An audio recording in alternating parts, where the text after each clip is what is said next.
तो आइए फिर रुख करते हैं दिल्ली असेंबली इंतखाबात का। हम बातचीत कर रहे थे, हमारे नुमाइंदे खुर्रम शहजाद हमारे साथ खुर्रम शहजाद जुड़े हुए हैं। मुख्तलिफ वहाँ पर जो वोटर्स हैं वो उनसे बातचीत कर रहे हैं, क्योंकि वोटिंग का वक्त ख़त्म हो गया है, लोगों ने वोट कास्ट कर लिया है और काफ़ी सुबह से लगातार खुर्रम मेहनत कर रहे हैं।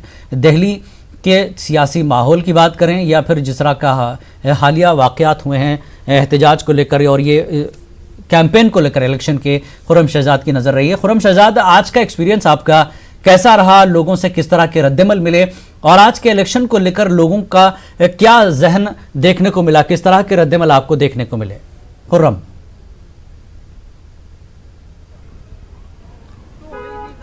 देखिए जिलानी, दरअसल मैं कई जगह गया और ख़ासतौर से मुस्लिम जो अक्सरियती इलाके हैं वहाँ पर भी मैं गया।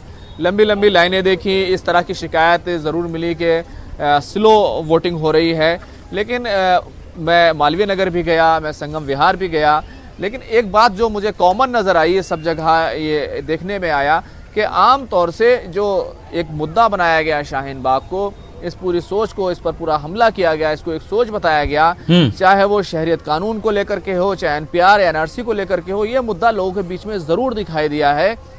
ख़ास तौर से जो मुस्लिम अक्सरियती इलाके हैं वहाँ पर इसके खिलाफ वोट हुआ है, लेकिन जो मुस्लिम अक्सरियती इलाके नहीं है दूसरी जगहों पर भी ये मुद्दा दिखाई दिया है और काफ़ी लोगों ने इस तरह के इस मुद्दे का सपोर्ट किया है। हालांकि वोटिंग का वक्त अब ख़त्म हो चुका है, तमाम लोगों ने अपना वोट कास्ट कर लिया है। कुछ ही लोग बचे हैं जो पोलिंग स्टेशंस में हैं, जो वोटिंग मराकज़ पर हैं। तो ये तमाम चीज़ें वहाँ दिखाई दी हैं, लेकिन साथ ही साथ जो सहूलियात हैं, जो आम सहूलियात की हैं, जैसे कि बिजली, पानी, सेहत, अस्पताल, रास्ते, सीवर, और ये तमाम मुद्दे लोगों के बीच में ज़रूर रहे हैं और इनको काफ़ी तवज्जो दी गई है। तो ये तमाम चीज़ें हैं जो आप देख सकते हैं, आप समझ सकते हैं। वोटिंग का वक्त अब ख़त्म हो रहा है। अभी तक जिस तरह की इत्तलात आई है 54-55% के करीब तक वोट हुआ है। उम्मीद की जानी चाहिए कि ये 55 के 60 तक ये चला जाए, क्योंकि जिस तरह से अपडेट आते हैं वो थोड़े से लेट भी आते हैं। लेकिन लोगों के बीच में जो अहम बात रही है वो यही रही है कि वो सेहत और तालीम को, ख़ास तौर से स्कूलों को वो बड़ी तवज्जो दे रहे हैं और कह रहे हैं कि हम जो है आगे को देख रहे हैं, मुस्तकबिल को देख रहे हैं। सबसे अहम बात यही है, अब लोगों ने जो फैसला किया है वो EVM में कैद हो रहा है और उस कैद को 11 तारीख को हम पूरा हिंदुस्तान के सामने हमारा न्यूज़ 18 मेरा सवाल आपसे ये है कि पहला सीधा सवाल तो ये है कि करंट मुद्दा 11 तारीख को करंट किसे लगने वाला है, पहला ये सवाल है। और उसी का जो ब्रॉडर क्वेश्चन है वो ये है कि 2015 में 67.13 67.13% वोटिंग दर्ज की गई थी और आज की जो वोटिंग फीसद है वो तकरीबन 55 है, जो हो सकता है कि अगले घंटे में हर जगह से जब मजमूई तौर पर जमा होकर वो स्कोर आएगा तो शायद वो हम मान सकते हैं कि 58 या 60% हो। फिर भी ये 7 से 8% का जो गैप है इसका मतलब क्या है खुर्रम?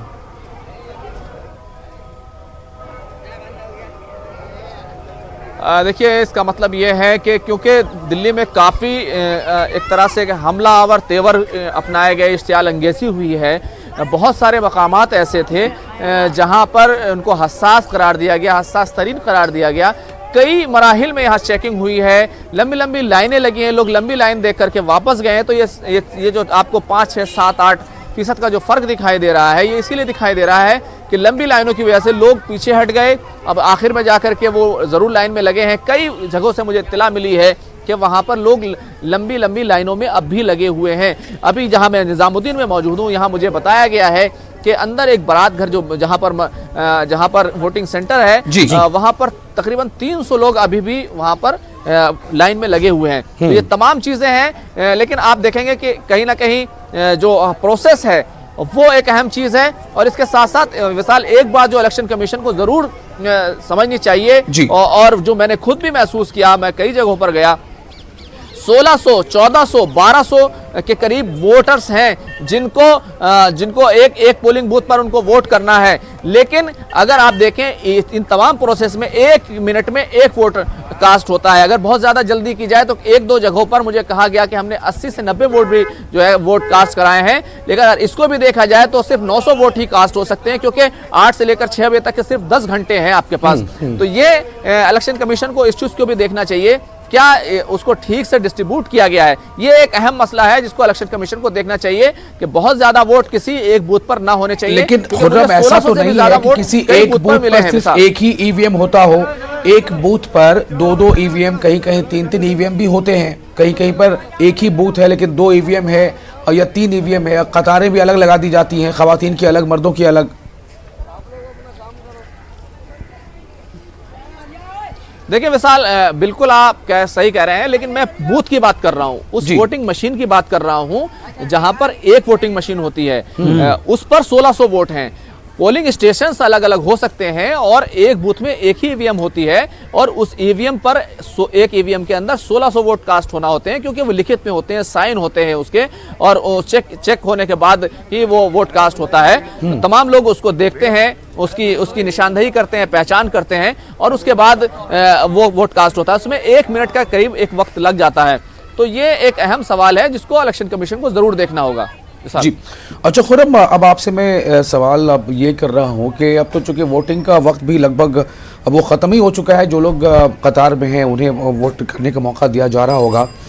क्या लग रहा है आपको कि जो मैं सुबह से हम लोग बातचीत कर रहे थे अपने सियासी तजज़ियाकारों के साथ भी और अपने जो हमारे साथी हैं अबू हुरैरा, जिलानी, हम सब लोग के 3 ऑप्शन था दिल्ली के अवाम के सामने, या तो वो 5 साल के रिपोर्ट कार्ड पे आम आदमी पार्टी का इंतखाब करें, या फिर वो बीजेपी के वादे पे को अमल करते हुए, वादे को मानते हुए उनका इंतखाब करें। लेकिन बीजेपी भी सिर्फ वादे पे नहीं, बल्कि चूँकि दिल्ली जो है वो चूँकि मुकम्मल रियासत का दर्जा नहीं है, बहुत तरह की जो चीज़ें हैं वो सीधे मरकज़ के अंदर में आती है और मरकज़ में बीजेपी है, तो वो उनका भी एक तरह से रिपोर्ट कार्ड था। ख़ासतौर से लॉ एंड ऑर्डर को लेकर हम बात करते हैं, जामिया में अगर लाठी चार्ज होती है और होता है वो बच्चों को पीटा जाता है वॉशरूम में घुस करके, तो उसके लिए आम आदमी पार्टी सरकार जिम्मेदार नहीं होती। तो तीसरा ऑप्शन था कांग्रेस। क्या आपको लग रहा है कि कांग्रेस ने थोड़ी सुस्त रफ्तारी इसलिए की है कि दुश्मन का दुश्मन दोस्त बन सकता है? क्या ऐसा कुछ सिनेरियो बनने जा रहा है कि ट्रायंगुलर जैसा गेम हो, यानी 2 पार्टियों को मिलकर सरकार बनाने का मौका है, या फिर आपको लगता है कि नहीं अभी भी आप में दम है? या फिर जिस तरह से पार्लियामेंट में भी एक तरह से इशारे दे दिए थे नरेंद्र मोदी ने, जो काम हुए हैं मरकजी सरकार की तरफ से, वो भी एक रिपोर्ट कार्ड एक बताने की कोशिश की गई, ये भी एक इल्ज़ाम लगा दीगर पार्टियों की तरफ से।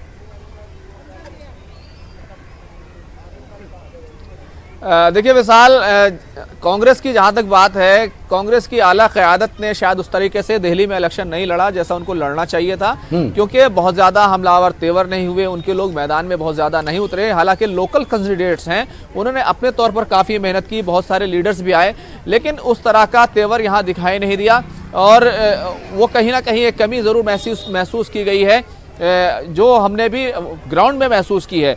तो यही वजह है कि आप कह सकते हैं कि ये जो लड़ाई है, क्योंकि अब वोट कास्ट हो चुके हैं, तो ये जो लड़ाई है ये तकरीबन 2 ही पार्टियों के बीच में है, यानी आम आदमी पार्टी और बीजेपी। और बीजेपी ने बहुत जोर लगाया है, ख़ासतौर से उन्होंने जिस तरीके से राष्ट्रवाद का मुद्दा उठाया है, शाहीन बाग को मुद्दा बनाने की कोशिश की और उसे बड़ा ख़तरा बताने की कोशिश की, ये उन्होंने जोर लगाया और इसका कुछ ना कुछ उनको फ़ायदा ज़रूर मिलेगा, क्योंकि ये मुद्दा चाहे इसके मुखालफत में हो, चाहे आप इसकी हिमायत में हो, ये ज़रूर लोगों के बीच में ज़रूर पहुंचा है। लेकिन ये बात भी अहम है, ज़्यादा लोग हमें इस तरह के मिले हैं जिन्होंने सेहत, बिजली, स्कूल, इन तमाम चीज़ों को तरजीह दी है और वो चाहते हैं कि जिस तरह से बिजली मुफ्त और पानी मुफ्त हमें मिलता रहा है वो मिलता रहे। तो इन तमाम चीज़ों को भी तवज्जो ज़रूर दी गई है, लेकिन क्या फ़ैसला है ये तो आने वाला वक्त ही बताएगा विशाल। जी खुर्रम, एक चीज और है, इस बार दिल्ली में चुनाव के बीच ये भी काफी लंबी बहस हुई, इसको निशाना बनाया गया कि बाहरी कौन है, दिल्ली का कौन है, ये मुद्दा भी काफी छाया रहा। तो क्या लोगों के जहनों तक ये वाकई मैसेज पहुंचा है? क्या लोग इसको भी वोट कर सकते हैं कि बाहरी कौन है, अंदर का कौन है, या फिर पार्टी या फिर काम देखकर वोट किया जाता है दिल्ली में?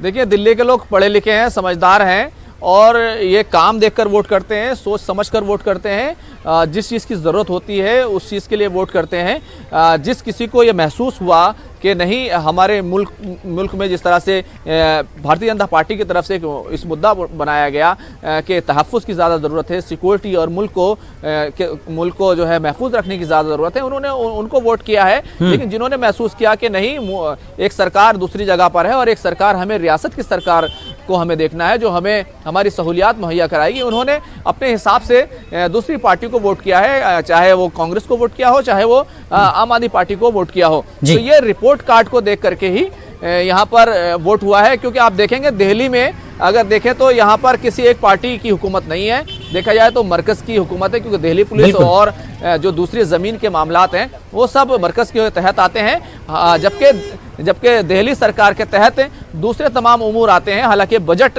जो है वो दिल्ली सरकार के पास ज़्यादा होता है और सोशल सतह पर दिल्ली सरकार के पास ज़्यादा इख्तियारात हैं, लेकिन एडमिनिस्ट्रेटिव लेवल पर अगर आप देखेंगे तो इख्तियारात मरकज़ के पास हैं। तो इसी तरीके से यूनियन टेरेटरी है दिल्ली और दोनों ही का यहाँ पर रिपोर्ट कार्ड अवाम ने देखा है, मुद्दा बनाया गया है। तो कई तरह के चैलेंज इस बार जो पूरा चुनाव की कैंपेन हुई है, जो इलेक्शन कैंपेन हुई है, उसमें ज़रूर दिखाई दिया है। लेकिन जो गरीब लोग हैं वो उनका वोट ज़्यादा जो है ऐसा महसूस मैंने किया, मेरी अपनी निजी राय है कि वो तरक्की के लिए और जो बुनियादी मुद्दे हैं उनके लिए गया है। जी खुर्रम, एक चीज़ और है इस कैंपेन में, एक चीज़ नज़र आई और केजरीवाल भी बार बार ये निशाना बना रहे थे कि एक केजरीवाल के लिए जिसको कुछ मानती नहीं है बीजेपी, उनके लिए जिसको वो बाहरी भी बता रहे हैं, लेकिन खुद कई रियासतों के बड़े बड़े नेताओं को, बड़े बड़े लीडरों को जो है उतारा गया है बीजेपी की तरफ से, बहुत बड़ा कैंपेन किया गया बीजेपी की तरफ से। तो एक तरह से बीजेपी को इस बार इलेक्शन में बहुत सख्त मेहनत करनी पड़ी है कहीं ना कहीं, और केजरीवाल ये भी कहते हैं कि मेरा काम है जिसकी वजह से बीजेपी को इतनी मेहनत करनी पड़ रही है। बिल्कुल जिलानी, देखिए ये जो बाहरी वाला मुद्दा है कि कौन बाहरी है कौन अंदरूनी है, दिल्ली में ये बहुत ज़्यादा मायने नहीं रखता, क्योंकि आप देखेंगे कि दिल्ली जो है पूरा हिंदुस्तान है, यहाँ पर सिख भी हैं, यहाँ पर तमाम अलग अलग रियासतों के लोग रहते हैं, तो दिल्ली में बाहरी का कोई बहुत बड़ा मुद्दा नहीं है। आप देखेंगे कि यहाँ पर बिहार की पार्टियां चुनाव लड़ रही हैं, अलायंस किया गया है, तो दिल्ली में बाहरी होना कोई मुद्दा नहीं है। मुझे ऐसे लोग बिल्कुल भी नहीं मिले जो ये मानते हो कि हमें बाहरी और अंदरूनी के मुद्दे पर देखना है। दिल्ली ने सबको अपनाया है और दिल्ली सबको अपनाती रही है, और दिल्ली में ऐसा कोई मुद्दा नहीं है कि हाँ, अलबत्ता ये जरूर हुआ है कि पार्टियों की तरफ से पूर्वांचल का जो वोट है, यानी कि हमारे बिहार और मशरकी यूपी के जो लोग हैं उनका वोट हासिल करने के लिए वहाँ की पार्टियों को ज़रूर तवज्जो देने की कोशिश की गई, उम्मीदवार ज़रूर उतारे गए और उसकी हिसाब से कैंपेनिंग भी कराई गई। आप चाहे भारतीय जनता पार्टी की तरफ से देखें, जेडीयू को यहाँ पर उन्होंने मैदान में उतारा, लोक जनशक्ति पार्टी को मैदान में उतारा, तो दूसरी तरफ कांग्रेस और उनके अलायंस ने आरजेडी को यहाँ पर मैदान में उतारा। तो ये तमाम चीज़ें हमें देखने को ज़रूर मिली हैं। लेकिन अगर आम आदमी पार्टी की बात करें तो उसने कहा कि हमें रिपोर्ट कार्ड पे हमारे वोट दीजिए, अगर हमने काम किया तो हमें वोट दीजिए। तो अब देखना ये होगा कि वाकई लोगों ने किसका रिपोर्ट कार्ड कितना एक्सेप्ट किया है। जी बिल्कुल, मरकज का रिपोर्ट कार्ड है और दूसरी तरफ दिल्ली सरकार का यानी अरविंद केजरीवाल का रिपोर्ट बिल्कुल 11 तारीख को ये तस्वीर साफ हो जाएगी खुर्रम के किसका रिपोर्ट कार्ड कितना असर कर गया है जनता पर। खुर्रम, आप हमारे साथ जुड़े रहिए और इस वक्त हम आपको बता दें कि वक्त तो चूंकि खत्म हो चुका है वोटिंग का, और एग्जिट पोल हम एक छोटा सा ब्रेक लेंगे, ब्रेक के बाद एग्जिट पोल देखेंगे अबू हुरैरा के साथ। खुर्रम भी जुड़े रहेंगे, यहाँ रुकेंगे एक छोटे से ब्रेक के लिए।